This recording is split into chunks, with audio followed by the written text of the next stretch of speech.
listening to the 14th source for all geeky and nerdy news and discussion, which means that you're listening to a podcast for all intents and purposes. I am D. Bethel. And I'm Andrew Asplin. And we are your two overeducated, codependent nerd hosts, bringing you the things that we like to talk about, but filtered through inquisitive and critical lenses in the episode for Friday, January 21st, 2022. And we're off to a start. We're off to a start, as good a start as one Reginald Barclay could create. Sorry, I love Star Trek: The Next Generation, Andrew. I don't know, have you watched any Star Trek? Oh, only a little bit. It's super good.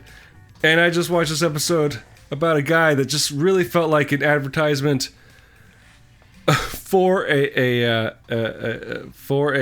operation to help incels. We've talked about incels before. We have. No, it is interesting. So you're talking about Hollow Pursuits, yes. Season 3, which is the first episode that introduces Reginald Barclay as played by Dwight Schultz, who apparently is a major character in Star Trek lore. I did not know this. Not a major character, but I mean, he appears in 10, 11 episodes across multiple series. Well, major. He has his own card in the Star Trek trading card game. Yeah, a lot of people do. That's like saying you have a biography on the back of a Star Wars action figure box. Well, it has his picture on the card. But it is actually interesting to consider the episode, which was really kind of addressing this idea of like hollow addiction and kind of, you know, is everyone in the future just perfect, or are there people with like emotional and psychological issues? And it's just funny because, you know, because it focuses a lot on kind of like weird, like unrequited lust or whatever, and it's sexual frustration, and yeah, it does have a certain incel like quality to it that didn't hit when it first came out in 1990, right? Exactly right. Like, that's the thing. It really, in a modern context, has a different connotation, to the point where it's like, oh yeah, maybe it's about acceptance, you know, and like trying to work with people that are different from you, which is a good message. However, if those people are also like, hey, women should die and the government should fail or something like that, I don't know. Which Reginald Barclay does not. He's not. No, he's not. actually good at his job. I didn't mean to say to say that earlier. He's actually fine. He just needs, you know, he needed a boost. He needs management. Right. And or he needs to be managed. Yes, and effective management. Like, you know what? Let's just say this before we start an episode that's just about this one episode in season 3. Let's just say this: Star Trek's pretty good. Yeah. If there's any message for a podcast for all intents and purposes, if we get to the end of our run, if it ever ends, the message will be, hey, you know what? Star Trek's pretty good. And that's a wrap, everyone. And that's, yeah, Andrew succeeded. And all of a sudden, his body falls to the ground, but a beam of light erupts from it and ascends back to the heavens, saying, my job is done. So we also want to talk about some sort of godly creatures, much like Andrew, in this week's episode, because now both of us have seen. Is it the most recent at this point? Yeah, I guess the most recent. No, because Spider-Man is the most recent entry. Well, I mean, that's still a Sony production, technically. But whatever. It's the most recent big Marvel movie, right? Like, right. But the most recent Marvel Studios fully produced film, we have both seen it now because it is on Disney Plus. The Eternals. Mm-hmm. The Eternals, starring a bunch of people. A bunch of people. It is, as we should say, an ensemble movie. It is. And has caused a bit of division amongst fandom for a variety of reasons. And definitely a division amongst critics and fans. Because a lot of people like it. I don't know if a lot of people like it, but a lot of people don't like it. And I think maybe because of the nature of the internet, we've heard a lot more about the negative than the positive. Also, it's a movie that came out during the middle of a pandemic, which and debuted exclusively to theaters. Mm-hmm. And aside from Shang-Chi, the other big Marvel release, aside from Spider-Man No Way Home, which was also exclusive to theaters, is kind of the next step in this ongoing experiment of like, hey, are we kind of, done with trying to divide the attention between theater goers and people watching movies at home? There's a lot of stuff to talk about here. But we want to talk about the Eternals because we have now both finally seen it, which is good because I think it is well past the, what do you call it? The amount of time to give major spoiler warnings, because everybody that's going to see it has probably seen it by now. Mm-hmm. So be warned, I guess at this point we'll be talking about the Eternals and spoilers within. So I want to start with the big question, if you don't mind. Okay. Because a lot of the discourse around this movie revolved around this question. Is this a bad movie? You're asking me that? Mm-hmm. I mean, I don't think so. You so. hate movies. I know, I do. Well, there's a really interesting, I don't know if argument or suggestion that maybe I just like things now. Because I'm just like, I like that. It was fine. No, I thought it was I enjoyed it. It was now I feel like I'm winning. You won me over on Star Trek. I win you over on the idea that, hey, things can just be fine. Right? No, I think the biggest thing, what I'll say about the Eternals is, of the movies, and one thing I will say is I realize more and more I don't actually like movies. That's too bad. Or at least when it comes to a lot of these things like Marvel movies, I'm actually finding I like Marvel TV shows just better. Just all the time. But I do find that this movie felt like it was an attempt to be different, right? Yes, this absolutely. was, and I know they got a director who is a little bit different. They got a big ensemble cast, huge, yeah. With lots of kind of different with kind of a big story.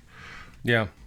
Based on Jack Kirby work, right. The Eternals, which is not based on the New Gods. I mean, kind of. I don't, I say that, I make that joke because as I was watching it, there's this realization like, wow, there are some things that feel similar to the New Gods narrative, the Forever People. Not the same, but there's like things that feel the same. And you realize, oh well, that's because after that was canceled at DC, he goes back to Marvel and says, let me pitch you this idea I have called the Eternals. So that's actually a really interesting point to make, and I'm going to kind of put a pin in it. I'll give you some details here. The Eternals debuted at Marvel in 1976. The sole creation of Jack Kirby. This is not a Stan Lee Jack Kirby joint. This is Jack Kirby, for better or for worse, unhinged, following his run at DC Comics. So Jack Kirby, if you don't know, an artist that made his bones being basically half, if not more, it's up for debate, of the creator partnership that created Marvel Comics. He and Stan Lee created the Fantastic Four.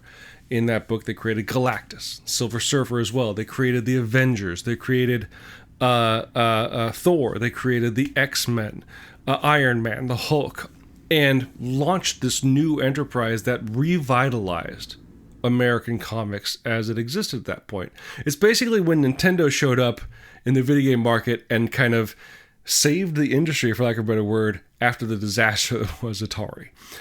After a while, Jack Kirby felt stifled because Stan Lee, being the more gregarious of the two, was getting all of the attention, and Jack was feeling like he was doing most of the work. He was courted by DC Comics and went there, and they said, you can do whatever you want. He did this New Gods project, which included the New Gods book, Mr. Miracle, all that kind of stuff, which was well received to an extent, was eventually canceled, and he went back to Marvel, and to great acclaim, at which point he created the Eternals, which was, as Andrew alluded to,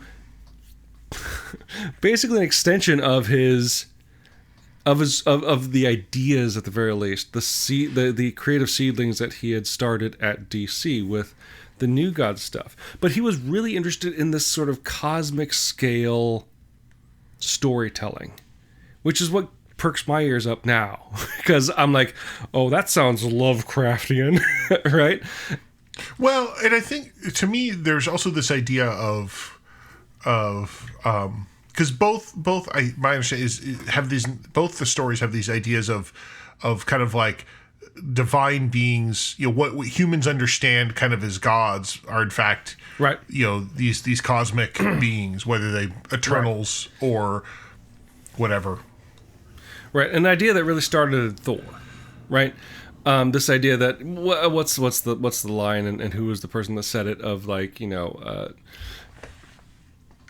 about technology that you don't understand is the equivalent. Arthur C. Clarke. Sufficiently advanced technology is indistinguishable from magic. There we go. And he really ran with that and really leaned into the philosophy of it. And we can have a debate about, is Kirby a good writer? And there's a difference there between like crafting plot and then crafting dialogue and all that kind of stuff. If you want to do that research, you can. We're not going to do it here because we don't want to. Instead, we're going to judge the texts that are in front of us, which is this new Eternals movie, which is, as Andrew alluded to, and I would argue as well, a very different Marvel movie. Mm-hmm. And in my personal point of view, that's only good, especially when taken when taken into consideration with the kind of where the MCU is right now, because it hasn't been. I haven't been quiet about my.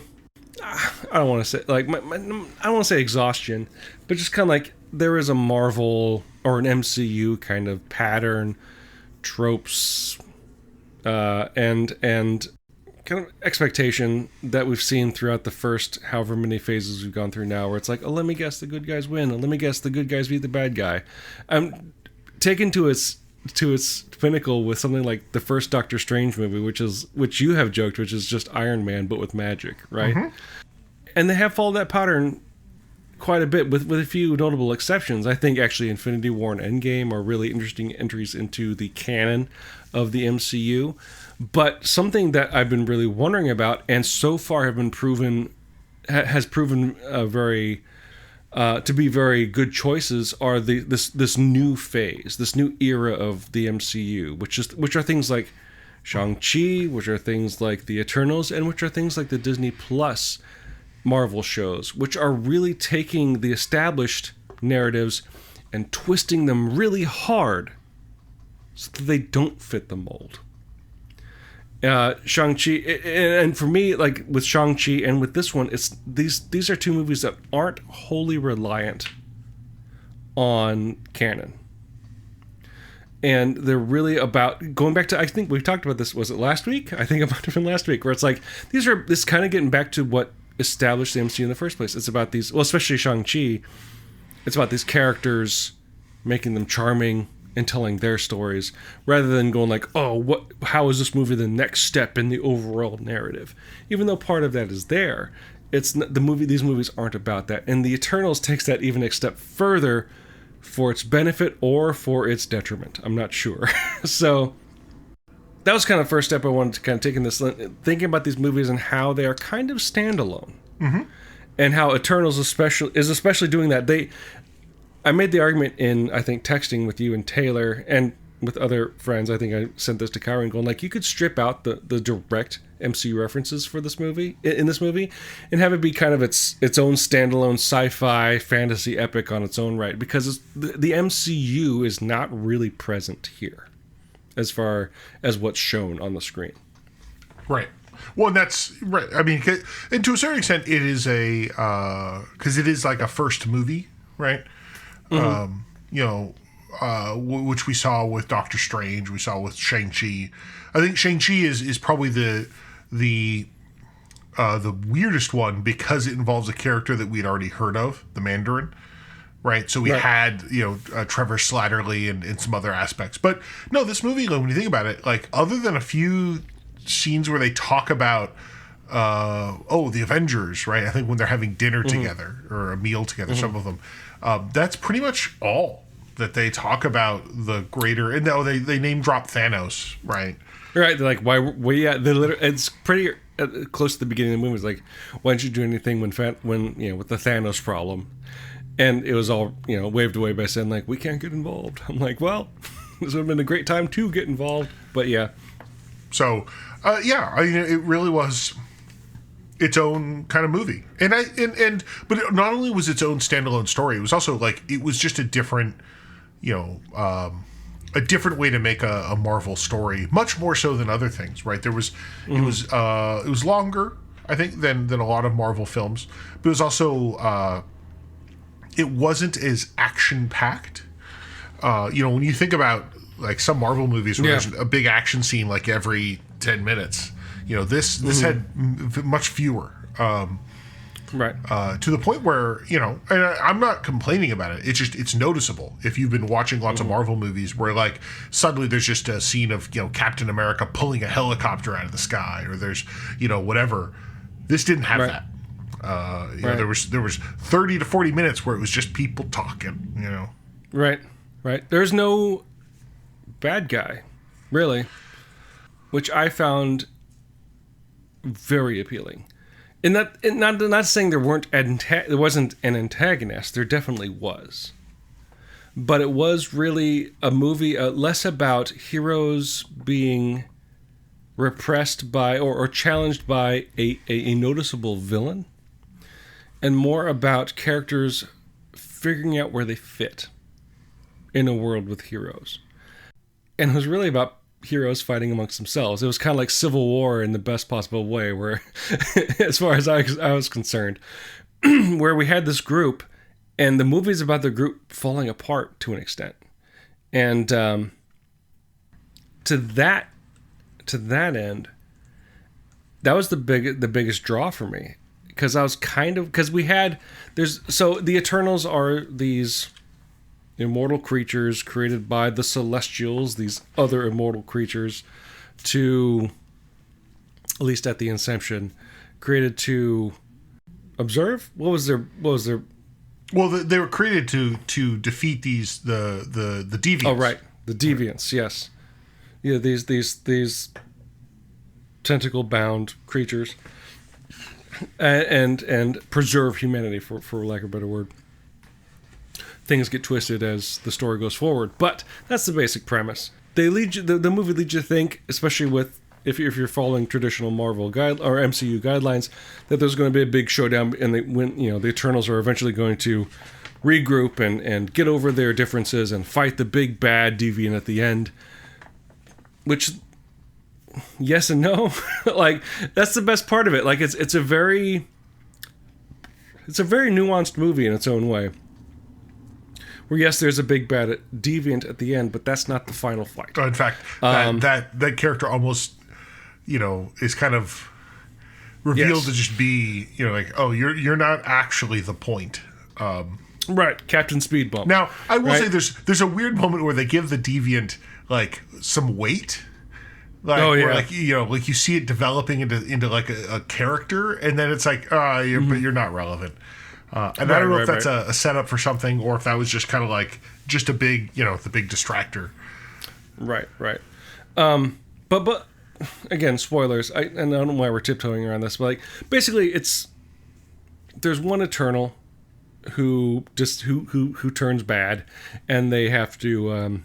But does he turn bad? Well, that's the question. It's not that any of the Eternals turn bad. It's the revelation. Right. So, the idea is that the Eternals, you spend the first half of the movie being told they're there to defeat these deviants and to protect the Earthlings until such time that they're done. They don't need to anymore. Right. And then it's, we basically learn as a viewer, and as most of the Eternals learn, that actually that's not what their mission is. Their mission is to, yes, do that thing, but really it's to, to preserve humanity and let them develop such that they will become, that it will help feed this new celestial that is being born within the planet.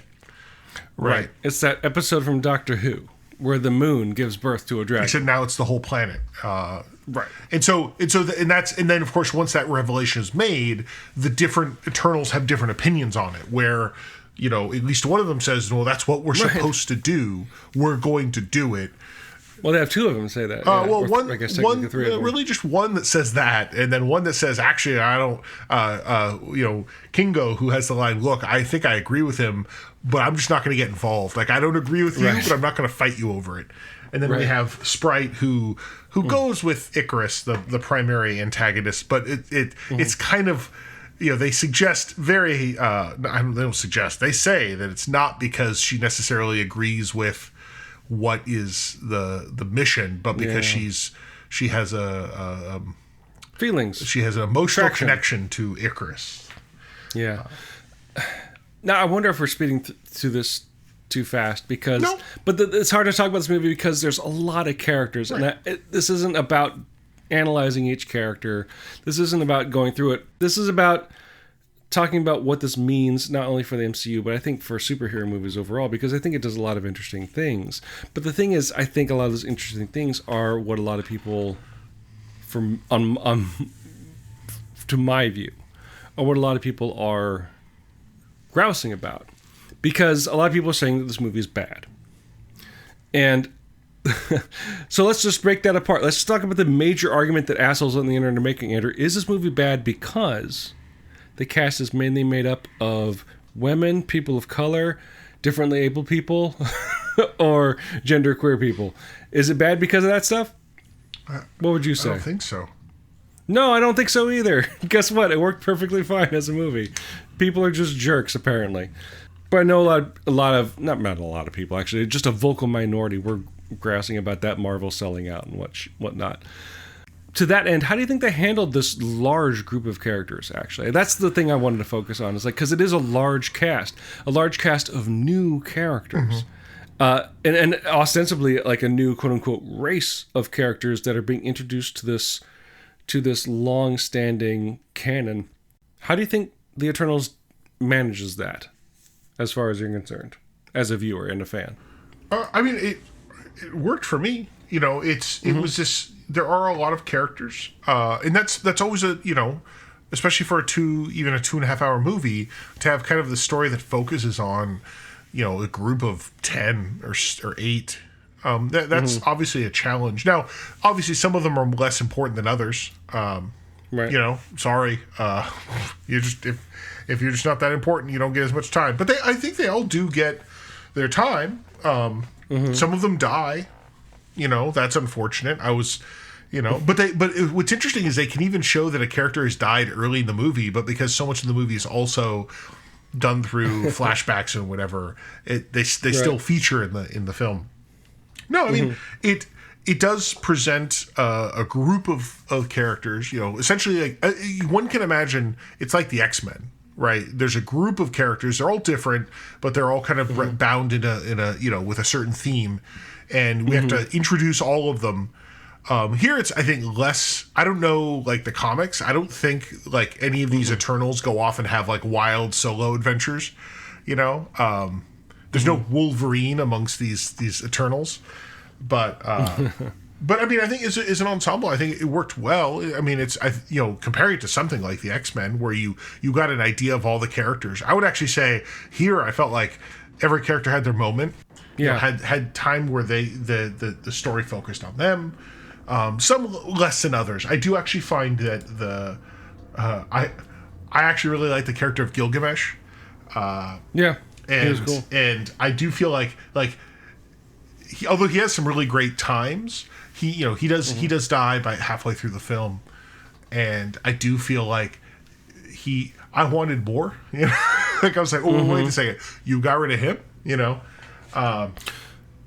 which is interesting because I felt like the movie was really trying hard to make Cersei a main role, but in hindsight, I'm like, I don't really feel like she had aside from I guess the ending, kind of.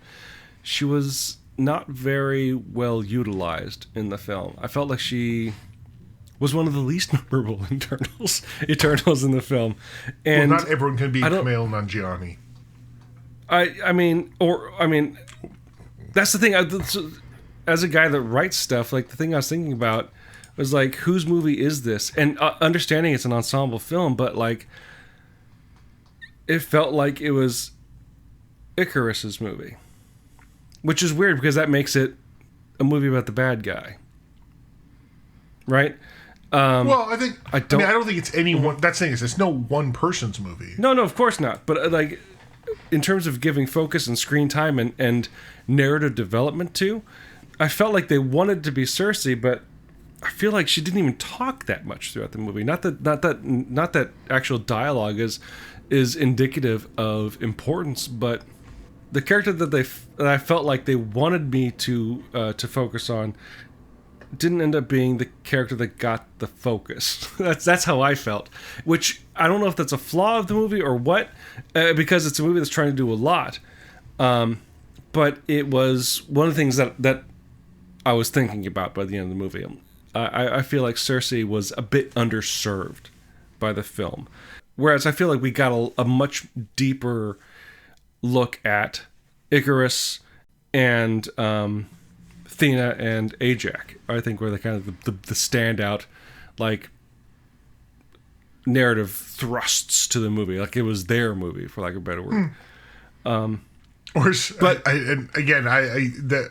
would disagree, because, for example, I thought Athena was.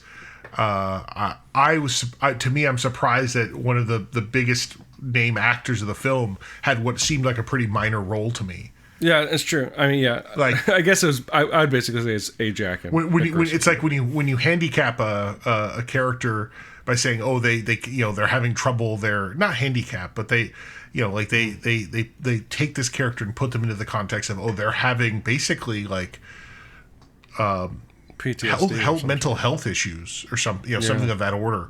And that they can't engage completely because of that. It's like, okay, that's a way to cover up the fact that you don't think Angelina Jolie can act, Wow. Bam, I'm teasing. But I mean, that's the thing, is every time I think about, oh, there's someone who I thought got a lot of focus, it's a little bit of everyone, right? I mean, I think that's the point, right? I think Sprite, like, is a major story, right? Like, hers is the one where it's like, which character had like an exploration in a kind of a growth and a change. It's Sprite, the one who like, when the movie starts, we know we see that she has a problem, and we learn about it, and then we see how it gets dealt with. Where Ajax, Salma Hayek, that's someone who's like, that's like saying, it's like saying Alec Guinness is the star of Star Wars. Like, I mean. No, I would say it's because I think the people that actually further the plot are Icarus and Ajax. And I think you're right, Sprite has an interesting character story. I don't know if it's resolved really well. But it just in terms of how the story moves along, what the narrative itself is dictating the main characters be is kind of what I'm talking about. Actually, I would agree with you completely. Like, all these characters... And it's sad. It makes me sad to think some of them are dead. Like, they're all interesting. Like, that's the best part. It's like they actually made an ensemble movie of all new characters. I'm like, oh, I want to know more about all these characters, which goes back. And I don't mean to change the subject, but it goes back to a point you've made many times. It's like, this would have been an amazing miniseries on Disney Plus, right? And we can get to that a bit more, but I think. The movie format, despite being a long movie which dedicated a lot of time to kind of telling this cosmic level story, I think kind of did a disservice to the characters, because it underserved some and maybe overserved others, right?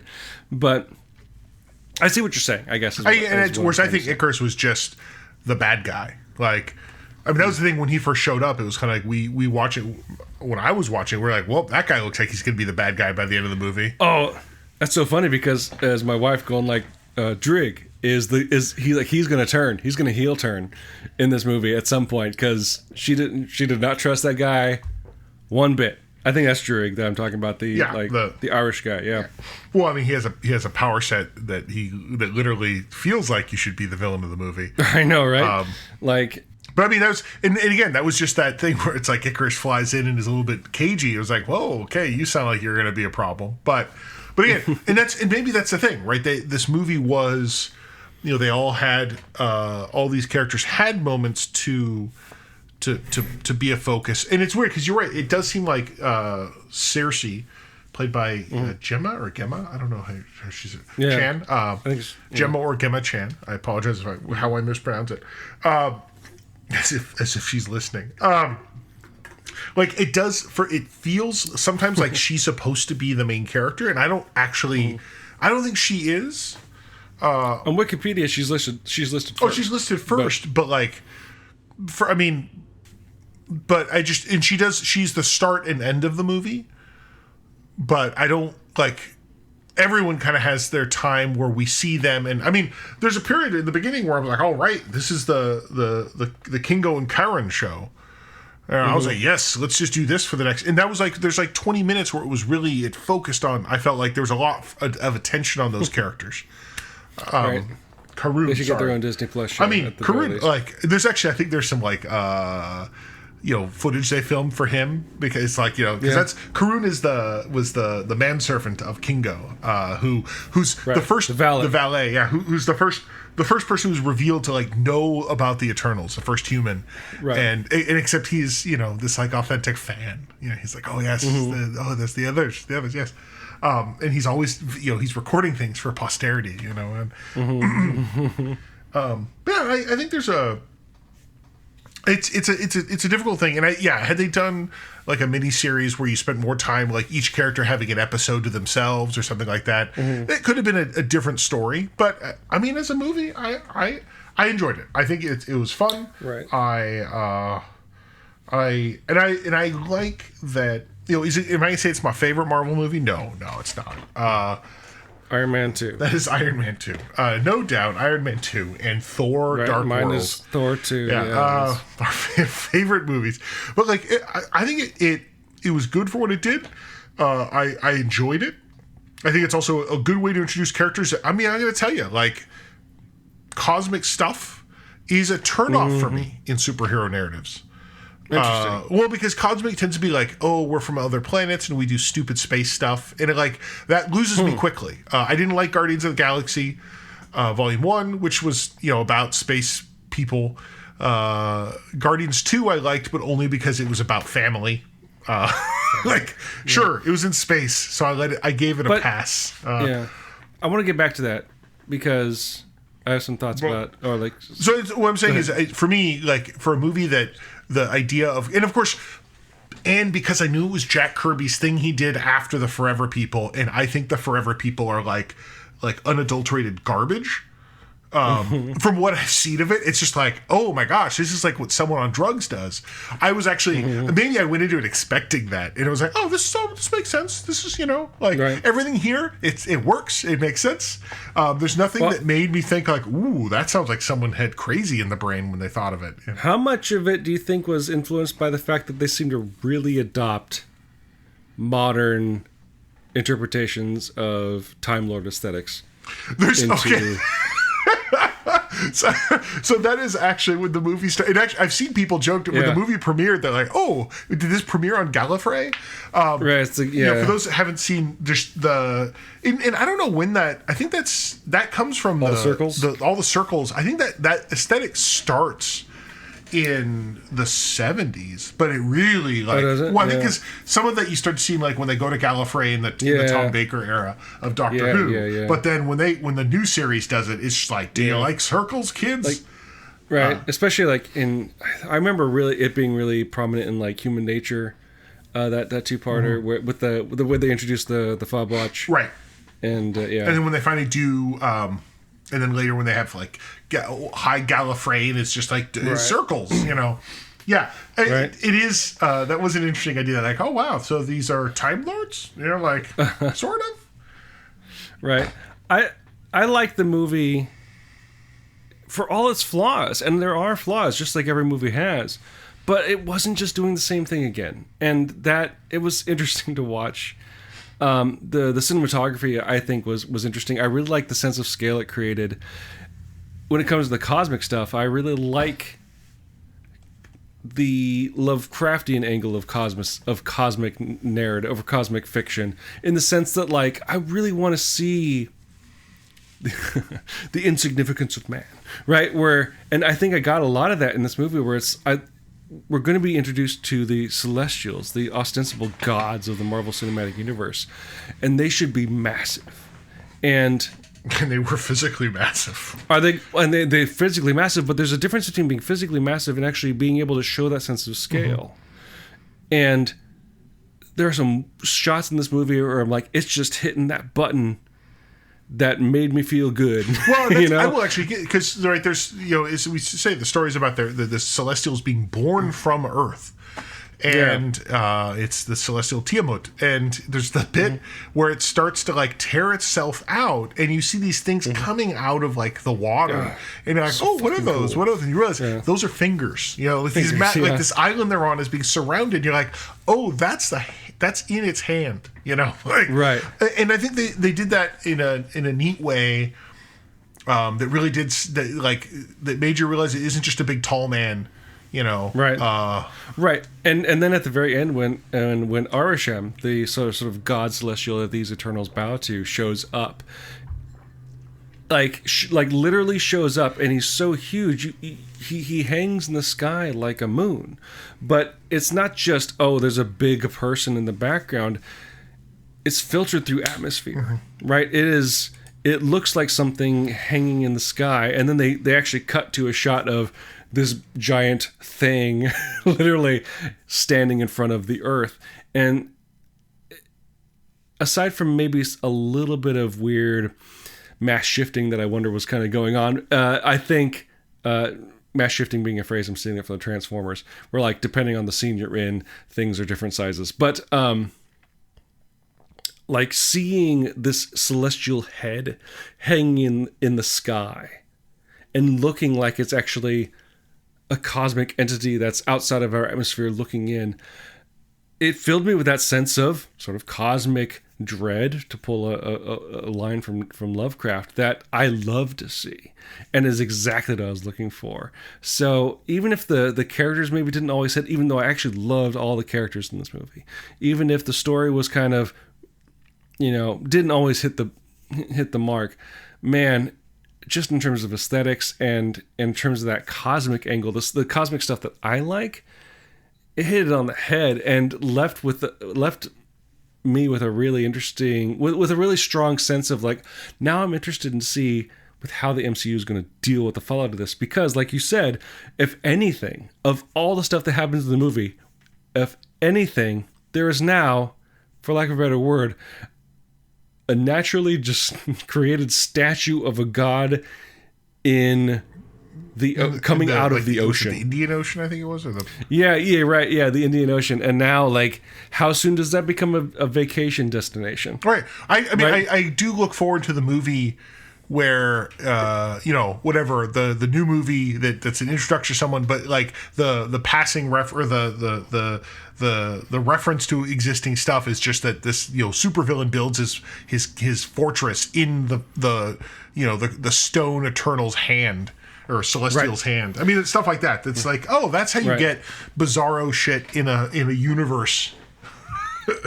Is that the first time that like Earth geology has like changed in a Marvel movie? Because like we've had alien invasions, but by the end of it, they all get sucked back up into whatever portal they're coming out of. Well, now we actually have like, here's a hand coming out of the ocean, and now it's made of stone. I mean, Spider-Man addressed the crap that didn't get sucked back into the thing, right? Right. And I think but this is the first time where there's been like a, I mean, I guess technically the Thanos, that's something that wasn't a physical change to the planet, but it was to the people.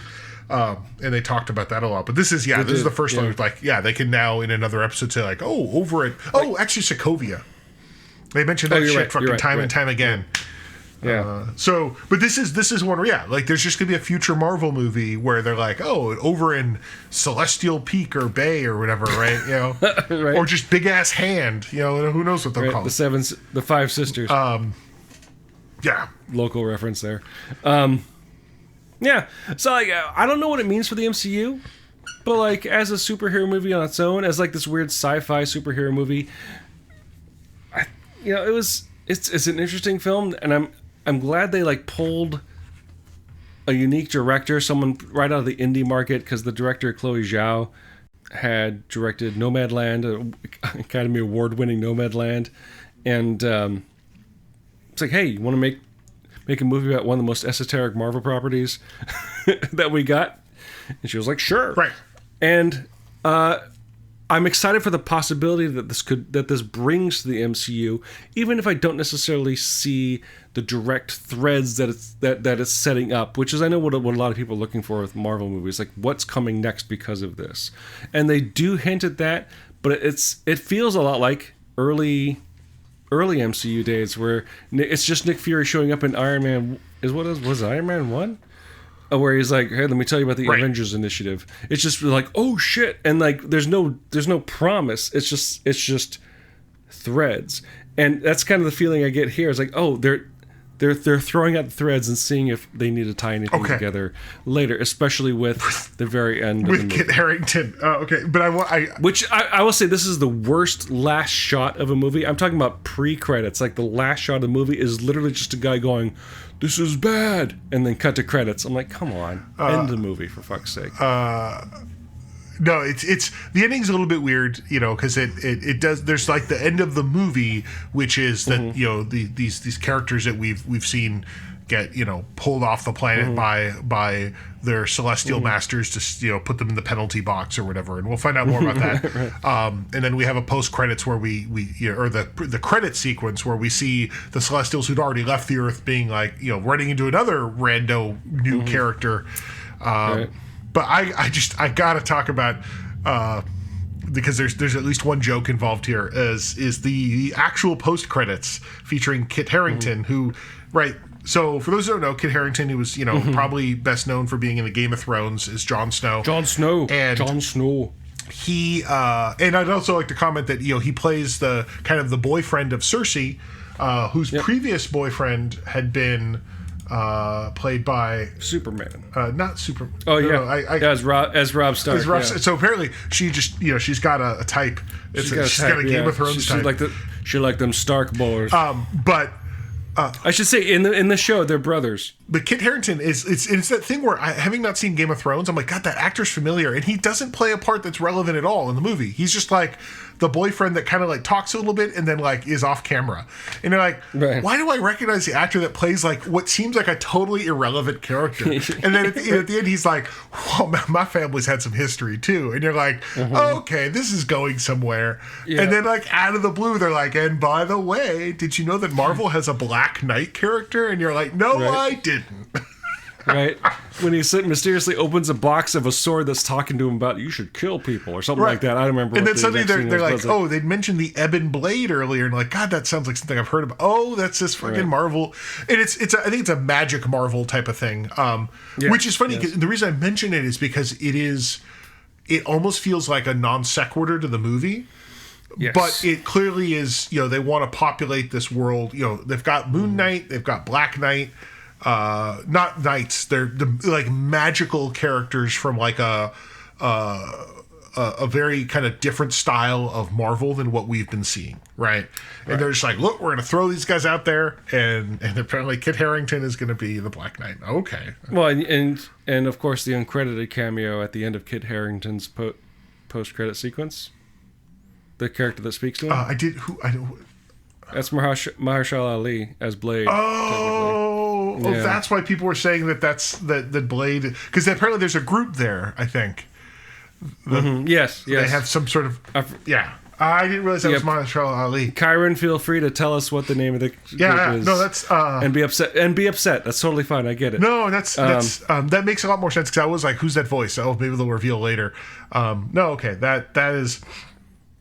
But what I will say is that scene was the kind of like the random. It's almost like a trailer, but not a trailer. That like is kind of a like. It's not part of the movie, and you don't need to watch it. But it's always just kind of fun of like, oh look, there's another stupid thing they want to maybe get me excited for, but maybe not in case it doesn't hit. Right. And there's a whole other conversation to be had, which is not something we can have because we don't know the source material, but. I think there is a conversation about the veracity towards, or the veracity with it might share with the source material. Like how close does it stick to Jack Kirby's vision? And talking to a few people, specifically our on-the-ground Marvel correspondent, Kyron Silva, it's not. They do a lot of changes to this movie. I mean, to these characters, to this premise, to this story. Down to the fact that, from what I was told, that in the movie it's revealed that the Eternals are not actually immortal creatures born to, protect, things. They were created to be. They're basically robots, right? That's not the premise, from what I understand. So this is a situation where Marvel Studios is changing the very inherent base lore of these characters. And I think that the only thing that's saving this movie is that people don't know the characters, right? Because the Eternals are not a popular franchise in modern Marvel comics. There's a conversation had between adaptation and, inspiration. And we're just not the ones to have that because the only thing that we know about the Eternals is the movies. Right? Or is the movie. Well, and I suspect that, I think the problem, and I imagine when they looked at it, they I bet you if we were to bring Kyron on or talk to Kyron, he'd say, yeah, well, it's because a lot of it actually is derivative. Not derivative, but sounds like, oh, this is just another idea of look, these are kind of like gods on Earth, right? The whole idea that they're from Olympia, and a lot of them are Greek, or European deities, basically. Because that's part of their whole thing, at least on my very, very expert deep dive onto the first 3 paragraphs of the Marvel Wiki. They call you the researcher for a reason. They do. It's one of those things where, and who knows, right? Who knows why they made the change? They also made the change because they needed to do something that would work with the story they want to tell. Well, I mean, I'm not going to make any apologies for their choices, right? They made the choices. That's what we have, right? And I should say the only reason why we didn't have Kyron on is because we wait till the last minute to plan and record our episodes. So we would love to have him on. We should have him on to talk about the stuff because it's really because I think that is an interesting conversation to have. But it's something to keep in mind, especially with the argument about. Well, like I said, about adaptation and inspiration, like how close to the source material should comic book movies adhere versus what makes good movies. And I think that's going back to what you were alluding, but in more detail. I think that's there are a lot of choices done for this movie to make it a better movie than maybe it would have been, because what makes a good comic book doesn't make a good movie necessarily. And if you disagree, let us know in the comments, because I think that's a good conversation, an interesting conversation to have. Marvel Studios isn't averse to making changes to comic continuity for the sake of making a better cinematic representation, or not a better, but a more appropriate cinematic representation. Right. So I don't know if as far as we're concerned, that's the Eternals. I mean. I don't know what it sets up. I just know on its own, it's this weird, interesting movie that I'm glad exists, because it's a fun little thing. I will say the only thing I didn't like was the ship design. It's a big triangle. Come on, guys. But isn't that shot of the big triangle right out of a comic? Jack Kirby never drew just a triangle, man. It's probably this big old clunky piece of shit. Let me see. I mean, that was a clunky triangle, man. Oh, no. But, then they go into it, and it just looks like where the Flintstones lived. There needs to be, pipes and multicolored it's lights and buttons. And that's true. I mean, that's the thing. They should have just called it, instead of Eternals, they should have just called it Gallifrey. And I would have been fine with that. So if you, dear listeners, have any thoughts about the topics we discussed this week, feel free to leave your thoughts as comments on the page for this episode at forallintents.net. You can also post your comments or engage in conversations with other listeners on our Facebook page. You can find us on other social media as well. On Twitter, you can find us at our respective handles, which means you can find Andrew at Profound Dark. You can find me at dbethel. You can also find us on Instagram, which means you can find Andrew at Profound Brick and me and my work at dbethel Comics. While you're at our website at forallintents.net, you can also take a look at our YouTube page, which you'll find by clicking on the link in the corner that says YouTube. We use 2 tracks of music for our show. One is called Disco Medusae, the other is called District 4. They're both written and performed by Kevin McLeod of the Clan McLeod, immortal swordsman, graph paper enthusiast, and musician extraordinaire. You can find his music at incompetech.filmmusic.io, and that's all licensed under the Creative Commons 4.0 by attribution license. If you like the show and like to help us out, the best way to do so would be to subscribe to the show using whichever podcasting service you happen to use, whether something like the Apple Podcast app or Spotify. What would help us out even more would be to go to the storefront page and leaving some sort of review, whether a text review or using their proprietary metric. Either way will help spread the word to new potential listeners through the magic of algorithms.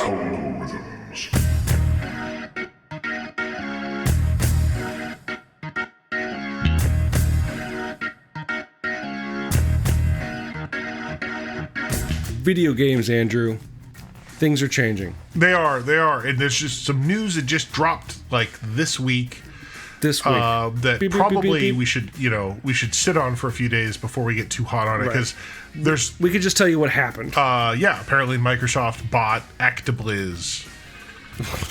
Wait, what? Really? They bought Activision Blizzard, one of the biggest publishers. Yeah, I said that. Actibliz in the world. Actibliz. Microsoft. And this is not a monopoly situation. They're the third largest video game company in the world now. Oh my god! This is crazy. Yeah, there's actually some interesting things to talk about, and also so I don't feel a disservice just to like try to high five it in 2 minutes. We should also say they haven't bought it. They are entering negotiations to do so. It won't close. I heard it won't close. Like it won't close until like 2023. So it's that weird thing. Things could happen. But they're already saying that they're like they're making acts. To make it public means that things are probably in order. They just need to figure out what to do about Bobby Kotick. Well, that's why I think this is not just something to do as a high five at the end, because boy, oh boy, yeah. They bought a dumpster, but it's on fire, and they need to figure out how to put out the flames. But honestly, it could be good. I mean, I don't know. Like it's surprising. It's interesting. It's ultimately, I think, a big win for Microsoft and video games. Mm-hmm. Who knew? So until you survive a major acquisition, dear listeners, I'm D. Bethel. And I'm Andrew Asplund. And for all intents and purposes, that was a podcast.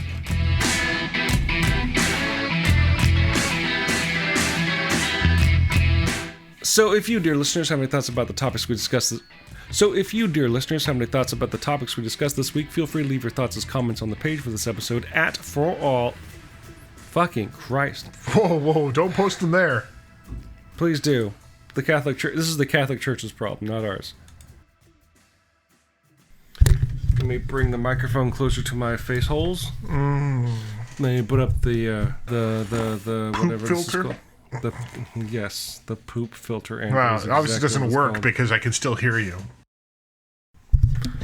Oh, I forgot to make the Kevin Feige's Justice League joke. Fuck. Let's start this over. Pew, pew, pew.